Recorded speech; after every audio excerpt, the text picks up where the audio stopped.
Welcome to master mind of GK. एक बार फिर से आप लोग का स्वागत है मास्टर माइंड ऑफ जीके में। फ्रेंड्स, बिहार पुलिस फायरमैन का जो न्यू सिलेबस है फ्रेंड्स, तो सिलेबस के अनुसार ही हम लोग अभी पढ़ाई कर रहे हैं। और बिहार पुलिस फायरमैन का जो न्यू सिलेबस है उसमें विज्ञान में हम लोग फ्रेंड्स रसायन विज्ञान अभी पढ़ रहे हैं। ठीक है, तो आज हम लोग जो आपका रसायन विज्ञान में ईंधन पढ़ेंगे। ठीक है, तो ईंधन से संबंधित आज 50 महत्वपूर्ण प्रश्न आप लोग को प्रोवाइड करा रहा हूँ फ्रेंड्स। और आपका जो सिलेबस है उसमें ईंधन पढ़ना है। ऐसे भी फ्रेंड्स ईंधन है जो बहुत ही इंपॉर्टेंट टॉपिक है, कोई भी प्रतियोगिता परीक्षा हो उसमें आपको ईंधन से संबंधित एक दो प्रश्न पूछे जाते हैं। तो पूरा वीडियो आप लोग जरूर देखिएगा। चैनल पर पहली बार विजिट कराएं तो चैनल को सब्सक्राइब कर बेल आइकन को दबा दीजिएगा। चलिए वीडियो को शुरू करते हैं। आप लोग गेस करते चलिएगा फ्रेंड्स। आज का पहला सवाल है, निम्नलिखित में से कौन प्राकृतिक ईंधन है? पहला का जो करेक्ट आंसर हो जाएगा ऑप्शन नंबर डी, पेट्रोलियम है जो आपका प्राकृतिक ईंधन है। 2 नंबर सवाल को देखिए, एलपीजी लिक्विड पेट्रोलियम गैस। ठीक है, इसका फुल फॉर्म होता है लिक्विड पेट्रोलियम गैस। तो एलपीजी का मुख्य घटक है, एलपीजी का मुख्य घटक क्या है? 2 नंबर सवाल का जो करेक्ट आंसर होगा option number D, butane. Option number D इसका करेक्ट आंसर हो जाएगा। सवाल नंबर 3 को देखिए, बायोगैस में मुख्यतः होती है, बायोगैस में मुख्यतः क्या होती है? तो 3 का जो करेक्ट आंसर है option number C, carbon dioxide एवं मीथेन होते हैं। ठीक है, 3 का जो करेक्ट आंसर हो जाएगा ऑप्शन नंबर आपका सी हो जाएगा। बायोगैस में मुख्यतः क्या होती है? तो आपका कार्बन डाइऑक्साइड एवं मीथेन होती है। अगला सवाल देखिए, सीएनजी क्या है फ्रेंड्स? तो सीएनजी क्या है? Compressed natural gas.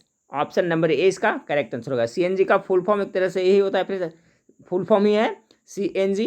तो सीएनजी क्या होता है? Compressed natural gas. Option number A इसका करेक्ट आंसर है। गैसोहॉल क्या है? 5 नंबर सवाल का जवाब क्या होगा फ्रेंड्स? गैसोहॉल क्या है? तो ये देखिए किसका मिश्रण होता है? तो 5 का जो करेक्ट आंसर हो जाएगा option number A, ethyl alcohol plus petrol का ये मिश्रण होता है। तो 5 का correct answer option number A हो जाएगा। 6 नंबर सवाल को देखें। 6 नंबर सवाल, निम्नलिखित जीवाश्म ईंधनों में से कौन स्वच्छतम ईंधन है? कोयला भी देखिए जीवाश्म ईंधन है, पेट्रोल भी, प्राकृतिक गैस और डीजल। तो इसमें आपका जो जीवाश्म ईंधन में सबसे स्वच्छतम ईंधन हो जो आपका प्राकृतिक गैस है। ऑप्शन नंबर सी इसका करेक्ट आंसर हो जाएगा 6 का। 7 नंबर सवाल, स्वचालित वाहनों में प्रदूषण नियंत्रण हेतु सीएनजी में मुख्यतः उपस्थित होते हैं। बहुत इंपॉर्टेंट सवाल है फ्रेंड्स। 7 का करेक्ट आंसर क्या होगा? तो देखिए स्वचालित वाहनों में प्रदूषण नियंत्रण हेतु आपका CH4 यानी मीथेन का प्रयोग किया जाता है। ठीक है, क्या उपस्थित होते हैं उसमें? मीथेन होते हैं। ऑप्शन नंबर ए इसका करेक्ट आंसर होगा। स्वचालित वाहनों में प्रदूषण नियंत्रण हेतु प्रयुक्त सीएनजी में मुख्यतः उपस्थित होते हैं, तो आपका CH4 ऑप्शन नंबर ए 7 का करेक्ट आंसर हो जाएगा। 8 नंबर सवाल देखें, निम्नलिखित में से किस एक का अधिकतम ईंधन मान होता है? 8 का करेक्ट आंसर क्या होगा? गेस कीजिए। तो देखिए अधिकतम ईंधन मान किसका होगा? ऑप्शन नंबर ए, हाइड्रोजन इसका करेक्ट आंसर हो जाएगा। सवाल नंबर 9 देखें, टेट्राथाइल लेड। ठीक है, टेट्रा इथाइल लेड पेट्रोल में मिलाया जाता है, क्यों मिलाया जाता है? बहुत इंपॉर्टेंट सवाल है फ्रेंड्स। 9 नंबर सवाल का गेस कीजिएगा कि टेट्रा इथाइल लेड पेट्रोल में क्यों मिलाया जाता है। 9 का करेक्ट आंसर होगा ऑप्शन नंबर डी, इसकी एंटी नॉकिंग रेटिंग, जिसे हिंदी में क्या कहते हैं, अपस्टोन दर को बढ़ाने के लिए पेट्रोल में टेट्रा इथाइल लेड मिलाया जाता है। तो ऑप्शन नंबर डी इसका करेक्ट आंसर होगा। ये सभी प्रश्न आपको फ्रेंड्स सिलेबस के अनुसार वेबसाइट पे सब मैं डालता जा रहा हूँ, तो वहाँ पर भी आप लोग रिवीजन जरूर करिएगा। वेबसाइट पे बहुत सारा प्रैक्टिस सेट है। मैं एक तरीका बताया था आप लोग को पढ़ने के लिए कि प्रत्येक दिन जाकर के वेबसाइट पर पढ़ाई करें, रिवीजन करें, प्रैक्टिस सेट प्रत्येक दिन अगर उस सेट को देखिएगा फ्रेंड्स तो क्या हमेशा के लिए याद हो जाएगा। एक बार 2 बार देखिएगा फ्रेंड्स तो नहीं याद होता है। तो यही सब प्रश्न है, वहाँ भी मिलेगा आपको सिलेबस के अनुसार, तो वहाँ पर जाकर के भी आप लोग प्रैक्टिस करिएगा। एक बार यूट्यूब से पढ़ लिए, 2-4 बार आपका वहाँ वेबसाइट पर भी जाकर के देख लीजिएगा तो सदा के लिए याद हो जाएगा। ऑक्टेन संख्या गुणवत्ता का माप है। 10 नंबर सवाल का करेक्ट आंसर क्या होगा? 10 का जो करेक्ट आंसर हो जाएगा फ्रेंड्स आपका ऑप्शन नंबर बी हो जाएगा, पेट्रोल की। ऑक्टेन संख्या गुणवत्ता का माप है किसका? तो पेट्रोल की गुणवत्ता का माप को क्या कहा जाता है? ऑक्टेन संख्या कहा जाता है। ठीक है, 10 का correct answer option number B हो जाएगा। और देखिए फ्रेंड्स, जो नए विद्यार्थी हैं जिनको वेबसाइट के बारे में नहीं पता है मेरे, तो फ्रेंड्स वो आप गूगल में जा करके जीके मास्टर माइंड सर्च करिएगा, आपका मेरा वेबसाइट आ जाएगा वहाँ पर। नहीं तो इस वीडियो के नीचे डिस्क्रिप्शन में भी उसका लिंक दिया हुआ है, वहाँ से भी जा सकते हैं। चलिए, तो याद रखिएगा, इंपॉर्टेंट सवाल ये भी है कि ऑक्टेन संख्या है जो गुणवत्ता का माप किसका है, तो पेट्रोल की 10 का बी करेक्ट आंसर होगा। 11 नंबर सवाल को देखिए। 11 नंबर सवाल आपका है कि ऑटोमोबाइल इंजनों में प्रतिहीम के रूप में निम्नलिखित में से किस एक का प्रयोग किया जाता है। ऑटोमोबाइल इंजनों में किसका प्रतिहीम के रूप में किसका प्रयोग किया जाता है। 11 का करेक्ट आंसर इथिलीन ग्लाइकॉल का प्रयोग किया जाता है। ऑप्शन नंबर डी इसका करेक्ट आंसर हो जाएगा, इथिलीन ग्लाइकॉल। 12 नंबर सवाल देखिए। 12 नंबर सवाल आपका है, सिलेंडरों में भरकर खाना पकाने वाली गैस की आपूर्ति किस रूप में की जाती है। जो हम लोग का सिलेंडर में गैस भरा रहता है वो किस रूप में रहता है फ्रेंड्स, तो सभी को पता है। देखिएगा उसको जब हिला डुला के देखिएगा तो जैसे लगता है इसमें लिक्विड है, पानी जैसा रहता है यानी तरल रूप में रहता है। ठीक है, नाम तो है फ्रेंड्स आपका क्या कि एलपीजी होता है ना, एलपीजी लिक्विड पेट्रोलियम गैस, लेकिन गैस अवस्था में नहीं रहता, वो तरल अवस्था में रहता है। ध्यान से याद रखिएगा। तो 12 का correct answer option number A होगा कि सिलेंडरों में भरकर खाना पकाने वाली गैस की आपूर्ति किस रूप में की जाती है, तो आपका तरल रूप में आपूर्ति की जाती है। 13 नंबर सवाल को देखें। कार के इंजन में नॉकिंग से बचने के लिए निम्न में से किसका प्रयोग किया जाता है। कार के इंजन में नॉकिंग के लिए से बचने के लिए किसका प्रयोग किया जाता है। 13 का करेक्ट आंसर सी होगा, लेड टेट्रा एथिल का प्रयोग किया जाता है। क्या, लेड टेट्रा एथिल। ये सवाल देखिए बहुत इंपॉर्टेंट, इसी संबंधित पहले भी हम लोग सवाल देख लिए फ्रेंड्स लेड टेट्रा एथिल के बारे में। तो ये बहुत ज़्यादा रिपीट होता है एग्जाम में कि कार के इंजन में नॉकिंग से बचने के लिए किसका प्रयोग किया जाता है, तो लेड टेट्रा एथिल का प्रयोग किया जाता है। 14 नंबर सवाल देखें। एक बायोगैस संयंत्र में निम्न में से कौन सी प्रक्रिया होती है। ये भी इंपॉर्टेंट है। तो देखिए बायोगैस में जो प्रक्रिया होती है वो किण्वन की प्रक्रिया होती है। याद रखिएगा, बहुत ज़्यादा इंपॉर्टेंट सवाल है। ऑप्शन नंबर ए इसका करेक्ट आंसर है कि एक बायोगैस संयंत्र में निम्न में से कौन सी प्रक्रिया होती है, तो किण्वन की प्रक्रिया होती है। 15 नंबर सवाल देखिए।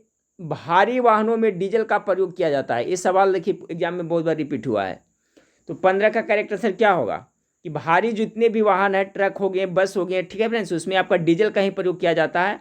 तो क्या किस लिए किया जाता है, तो करेक्ट आंसर होगा फ्रेंड्स की उच्च क्षमता। ठीक है, उच्च क्षमता और आर्थिक बचत के लिए डीजल का प्रयोग किया जाता है। ऑप्शन नंबर सी इसका करेक्ट आंसर होगा।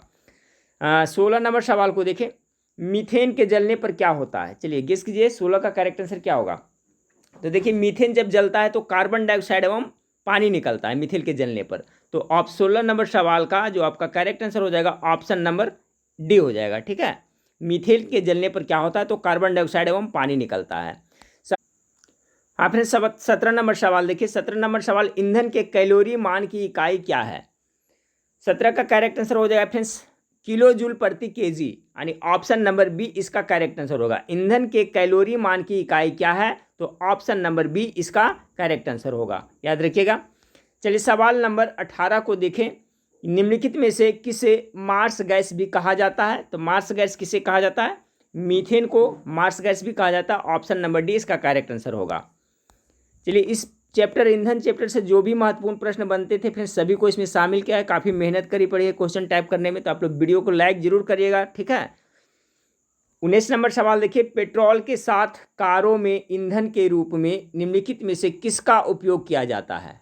चलिए 19 नंबर सवाल का करेक्ट आंसर क्या होगा, तो इसका जो हो जाएगा ऑप्शन नंबर सी होगा, एथेनॉल का प्रयोग किया जाता है। पेट्रोल के साथ कारों में ईंधन के रूप में निम्नलिखित में से किसका प्रयोग किया जाता है, तो एथेनॉल का प्रयोग किया जाता है। ऑप्शन नंबर सी इसका करेक्ट आंसर होगा 19 का। 20 नंबर सवाल देखें। 20 नंबर सवाल है कि रसोई गैस के रिसाव का आसानी से पता लगाया जा सकता है खाली स्थान हवा में प्रसार करके। क्वेश्चन को थोड़ा सा घुमा करके पूछा है फ्रेंड्स। ऐसे भी रसोई गैस के रिसाव को पहचान के लिए उसमें कौन सा गैस मिलाया जाता है, तो बहुत बार पढ़ा चुका हूँ और ट्रिक से भी बताया हूँ फ्रेंड्स कि मरकैप्टन होता है। तो कौन सा होता है, तो मिथाइल मरकैप्टन होता है या इथाइल मरकैप्टन होता है, इसमें कन्फ्यूजन होता है। तो 20 का जो करेक्ट आंसर है फ्रेंड्स ऑप्शन नंबर डी होगा, इथाइल मरकैप्टन होता है। ठीक है, रसोई गैस के रिसाव का आसानी से पता लगाने के लिए उसमें क्या मिलाया जाता है, इथाइल मरकैप्टन मिलाया जाता है। ऑप्शन नंबर डी 20 का करेक्ट आंसर हो जाएगा। 21 नंबर सवाल देखें। प्रचुर मात्रा में उपलब्ध ज्वलनशील प्राकृतिक गैस कौन सी है। 21 नंबर सवाल का करेक्ट आंसर क्या होगा, तो प्रचुर मात्रा में उपलब्ध ज्वलनशील प्राकृतिक गैस कौन सी है, तो 21 का जो करेक्ट आंसर होगा फ्रेंड्स ऑप्शन नंबर बी हो जाएगा। मीथेन हो जाएगा। देखिए कह रहा प्रचुर मात्रा में उपलब्ध ज्वलनशील प्राकृतिक गैस कह रहा ना, तो आपका मीथेन हो जाएगा। ऑप्शन नंबर बी इसका करेक्ट आंसर रहेगा। 22 नंबर सवाल देखें कि निम्नलिखित में से किसे भविष्य का ईंधन कहा जाता है। भविष्य का ईंधन किसे कहा जाता है? एथेनॉल को, हाइड्रोजन को, मीथेन का या प्राकृतिक गैस को? गेस कीजिए। 22 का correct answer option number B होगा, हाइड्रोजन का भविष्य का ईंधन कहा जाता है। चलिए सवाल नंबर 23 को देखें। 23 नंबर सवाल है, सीएनजी को पारिस्थितिकी मैत्रीपूर्ण क्यों कहा जाता है? जो कंप्रेस्ड नेचुरल गैस है, सीएनजी के बारे में हम लोग ऊपर पढ़ चुके हैं। सीएनजी इसका full form compressed natural gas होता है, तो इसे पारिस्थितिकी मैत्रीपूर्ण कहा जाता है। देखिए इसे दो सवाल बन रहा है, पूछा जाता है कि कौन सा गैस को पारिस्थितिकी मैत्रीपूर्ण कहा जाता है, ऑप्शन दे देगा। तो सीएनजी को कहा जाता है। तो क्यों कहा जाता है? तो इसलिए कहा जाता है फ्रेंड्स, ऑप्शन नंबर सी इसका करेक्ट आंसर होगा। इसमें कार्बन मोनोऑक्साइड बहुत ही कम है, इसलिए सीएनजी को पारिस्थितिकी मैत्रीपूर्ण गैस कहा जाता है। ठीक है। 24 नंबर सवाल को देखिए, निम्नलिखित में से किस एक ईंधन का मान अधिकतम होता है? 24 नंबर सवाल का करेक्ट आंसर क्या होगा? तो इसका करेक्ट आंसर हो जाएगा आपका ऑप्शन नंबर ए, हाइड्रोजन का। ठीक है। 25 नंबर सवाल को देखें, निम्नलिखित में से कौन सा ईंधन न्यूनतम पर्यावरण प्रदूषण करता है इसमें से? तो 25 का कौन होगा? कोयला, डीजल, हाइड्रोजन या केरोसिन? ऑप्शन नंबर सी इसका करेक्ट आंसर हो जाएगा, हाइड्रोजन है जो आपका न्यूनतम पर्यावरण प्रदूषण करता है। 26 नंबर सवाल देखिए, रॉकेट को चलाने में प्रयुक्त ईंधन है, तो उच्च क्वालिटी का जो ईंधन रहता है रॉकेट में फ्रेंड्स, उसका क्या नाम है? तो प्रणोदक हो जाएगा। इसका correct answer option number D होगा 26 का। रॉकेट को चलाने में प्रयुक्त प्रणोदक ईंधन है। 27 नंबर सवाल को देखें, कोयले के विभिन्न किस्मों में से किसमें कार्बन की प्रतिशत मात्रा सबसे अधिक होती है? तो सबसे ज़्यादा कार्बन कौन सा कोयला में होता है? तो एंथ्रासाइट कोयला इसका करेक्ट आंसर होगा, ऑप्शन नंबर सी 27 का करेक्ट आंसर हो जाएगा। 28 नंबर सवाल देखें, भूरा कोयला के नाम से जाना जाता है। ये दो क्वेश्चन हमेशा के लिए याद रखिएगा फ्रेंड्स, एक भूरा कोयला, एक मुलायम यानी सॉफ्ट कोल। तो भूरा कोयला किसे कहा जाता है? तो 28 का जो करेक्ट आंसर होगा, लिग्नाइट कोयला को क्या कहा जाता है आपका? इसे भूरा कोयला कहा जाता है। ठीक है। और बिटुमेंस को क्या कहा जाता है? तो इसे आपको मुलायम कोयला कहा जाता है, याद रखिएगा। भूरा कोयला किसे कहा जाता है? तो आपका लिग्नाइट को, और बिटुमेंस को क्या कहता है? मुलायम कोयला कहा जाता है, दोनों याद रखिएगा। तो 28 का करेक्ट आंसर डी हो गया। 29 नंबर सवाल को देखें, एक अच्छे ईंधन के लिए आवश्यक शर्तें हैं। एक उच्च कोटि के ईंधन या अच्छा ईंधन किसे कहेंगे, उसका शर्त क्या क्या है? ऑप्शन ए में उसे आसानी से दहनशील होना चाहिए, बी में उसका उष्मीय मान उच्च होना चाहिए, सी में उसका ज्वलन ताप उपयुक्त होना चाहिए, डी इनमें से सभी। तो एक अच्छे ईंधन का जो आवश्यक शर्तें हैं उपयुक्त सभी हो जाएगा, ऑप्शन नंबर डी इसका करेक्ट आंसर होगा। सवाल नंबर 30 को देखें। 30 नंबर सवाल है, जिस न्यूनतम ताप पर कोई पदार्थ जलना शुरू करता है उसे उस पदार्थ को कहते हैं, क्या कहते हैं? कौन सा ताप कहते हैं? गेस करते चलिएगा आप लोग। 30 का क्या होगा? आप लोग गेस किए होंगे आंसर। तो करेक्ट आंसर हो जाएगा फ्रेंड्स ऑप्शन नंबर बी, ज्वलन ताप कहते हैं। कि जिस न्यूनतम ताप पर कोई पदार्थ जलना शुरू करता है उसे उस पदार्थ का ज्वलन ताप कहते हैं, ऑप्शन नंबर बी 30 का करेक्ट आंसर हो जाएगा। 31 नंबर सवाल देखिए कि श्वसन किस प्रकार की दहन क्रिया है? ठीक है, दहन क्रिया है, बहुत इंपॉर्टेंट सवाल है फ्रेंड्स 31 नंबर सवाल का। तो गेस करें, द्रुत दहन है या स्वतः दहन है या मंद दहन है या विस्फोट है? तो देखिए श्वसन है जो आपका मंद दहन के अंतर्गत आता है। 31 का correct answer option number C हो जाएगा, मंद दहन। 32 नंबर सवाल देखिए। 32 नंबर सवाल आपका है कि दहन की वह क्रिया जिसमें ऊष्मा एवं प्रकाश अल्प समय में, अल्प यानी कि कम समय में उत्पन्न हो जाते हैं, क्या कहलाती है?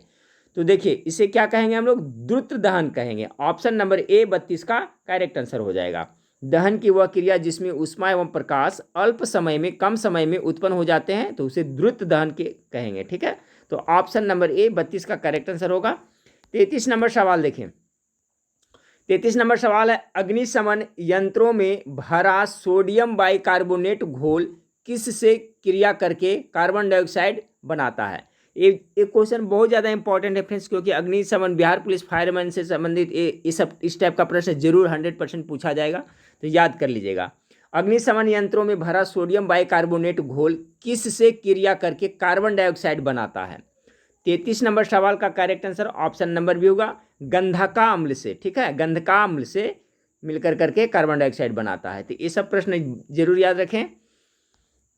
34 नंबर सवाल को देखें कि निम्नलिखित गैसों में से कौन सी एक दहन पोषक है। बहुत इंपॉर्टेंट सवाल है, दहन पोषक। दहन पोषक कौन सा गैस है इसमें? तो करेक्ट आंसर हो जाएगा ऑप्शन नंबर डी, ऑक्सीजन। ठीक है फ्रेंड्स, क्योंकि बिना ऑक्सीजन का आपका दहन संभव ही नहीं है।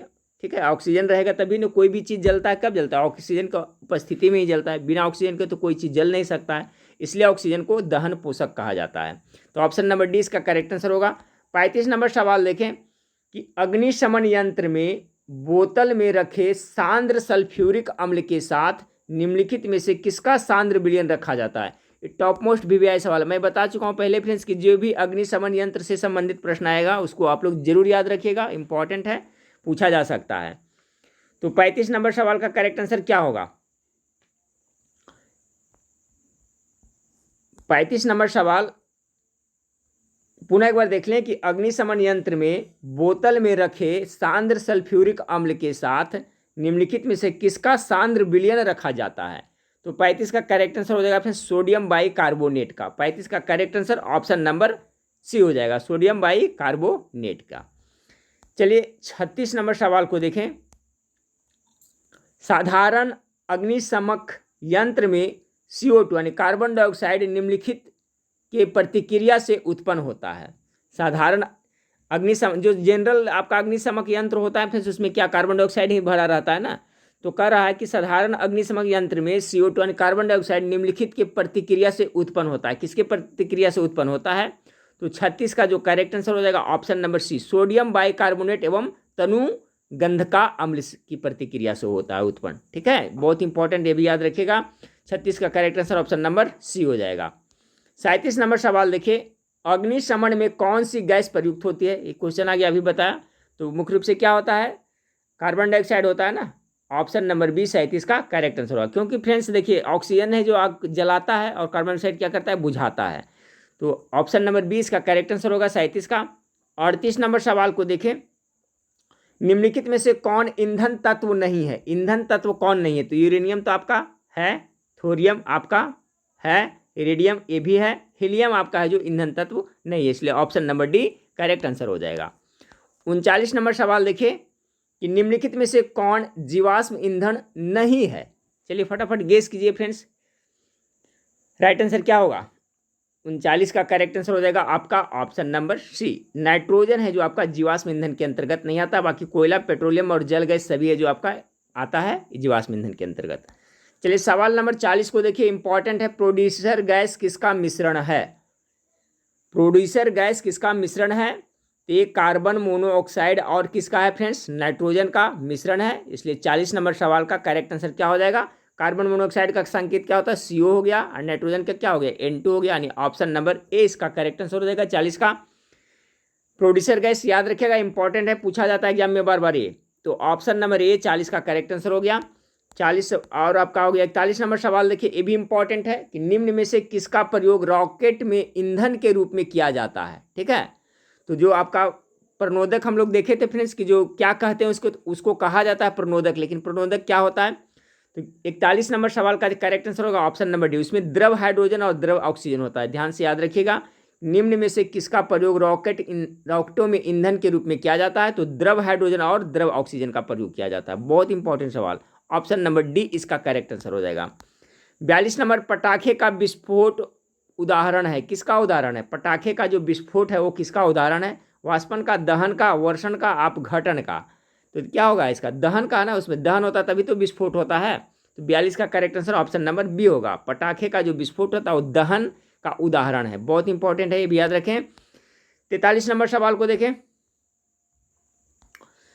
लाल तप्त कोक पर जलवाष्प प्रवाहित करने से कार्बन मोनोऑक्साइड एवं हाइड्रोजन गैस का मिश्रण प्राप्त होता है, जिसे कहते हैं। बहुत अच्छा सवाल है फ्रेंड्स कि लाल तप्त कोक पर क्या करता है? जलवाष्प प्रवाहित करते हैं, करने से कार्बन मोनोऑक्साइड और क्या हाइड्रोजन गैसों का मिश्रण प्राप्त होता है, जिसे हम लोग क्या कहते हैं? तो उसे हम लोग कहते हैं आपका producer gas. Option number C इसका करेक्ट आंसर हो जाएगा। 43 नंबर सवाल का जो करेक्ट आंसर हो जाएगा ऑप्शन नंबर सी हो जाएगा। चलिए 44 नंबर सवाल को देखते हैं, निम्नलिखित में से किसने गोबर गैस प्रणाली का आविष्कार किया? बहुत अच्छा सवाल है फ्रेंड्स। गोबर गैस प्रणाली का आविष्कार किसने किया था? तो आपका सीवी देसाई ने किया था। 44 का correct answer option number C हो जाएगा। चलिए 45 नंबर सवाल को देखें। कागज शुद्ध रूप में होता है, तो कागज शुद्ध रूप में क्या होता है?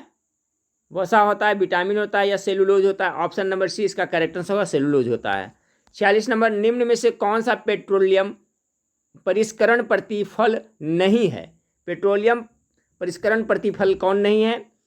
तो इसका देखिए option number A correct answer हो जाएगा 46 का। 46 का correct answer option number A हो जाएगा आपका लैप ब्लैंक। लैप ब्लैंक है जो पेट्रोलियम परिष्करण प्रतिफल नहीं है, जबकि पेट्रोलियम परिष्करण प्रतिफल में देखा पैराफिन, मोम, कैरोसिन, पेट्रोल ये सभी है फ्रेंड्स, लेकिन लैंप ब्लैक है जो इसका नहीं है उसका प्रतिफल। तो 46 नंबर सवाल का जो करेक्ट आंसर हो जाएगा ऑप्शन नंबर ए हो जाएगा। तो 45 हो गया फ्रेंड्स, यहाँ पर 46 हो गया। 47 नंबर सवाल, 47 नंबर सवाल हो गया, कच्चे पेट्रोलियम से अधिकांश हाइड्रोकार्बन से प्राप्त किए जाते हैं। यहाँ पर क्या होगा? बहुत इंपॉर्टेंट, ये सवाल बहुत ज़्यादा इंपॉर्टेंट है।